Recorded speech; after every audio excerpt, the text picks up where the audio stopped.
Okay, so, this is very embarrassing. I don't know how to plug in this microphone, so you're just gonna have to listen to me like this right now. Alright, so for the men's face shape, I usually just go from how tall or short they are or how menacing I want them to look. So it goes from how much fat they have into their face, like in their cheeks specifically, to how much they don't have, so you can just like see part of their skull, I guess. I don't know. But we go from like maybe a fat guy's face, I don't know, to Russia's face, I guess. That kind of looks like Russia's face, I don't know. Then the women, it goes from like Poland to America, that's what it looks like, because Poland's very short and America's very tall.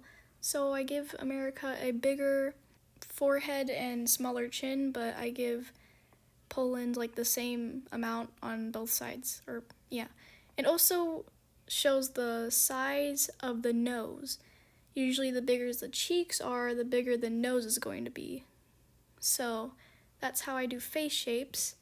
And then on the top right, you can see there's some tips up there.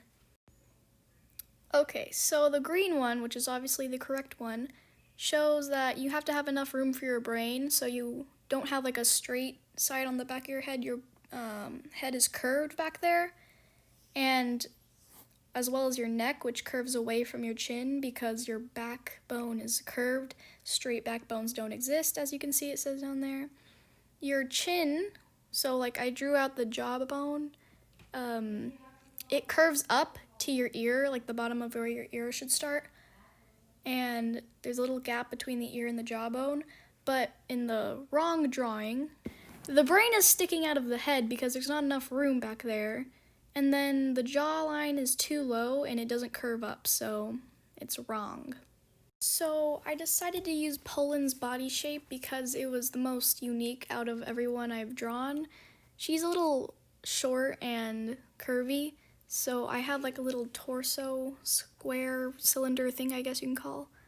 And there's a lot of purple lines on her because you have to draw 3D.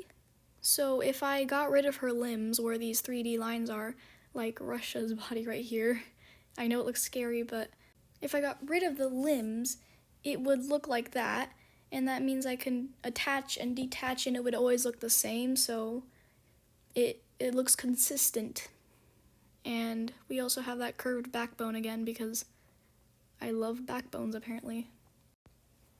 And for the last one, volume and hair, the green side looks messy, it has no hairline and no shape, because I see lots of people do this where they just draw random curves. I hate it when people do those random curves on the side because it just looks messy.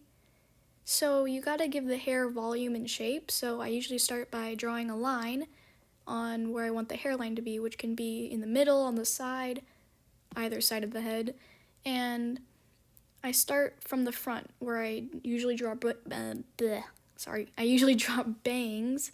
So right here I drew a bang, and I always remember to draw that little part of hair underneath that because 3D, like I said before. And I start with hard shapes, like simple shapes, like rectangles or squares or just random hard shapes. And then I refine them by making the rounded edges around them. But some of them, where the red circles are, is where I leave it, so it gives it some more uniqueness to the hair, I guess. And then by the ear, there's also little, like, I don't know what those are called, but some people have them, and it adds more uniqueness when you draw those. You can have them in different shapes because people do that. I have mine in a triangle for some reason, but in this drawing I made them rectangles. So yeah, and then flyaways, because hair is not neat all the time. In fact, I don't think it is at all, but there has to be some sort of flyaways, and like you can have different types of flyaways where there's some examples where I just have like a thick flyaway, like for example by the ear, it's being tucked behind the ear, but there's a giant thick flyaway.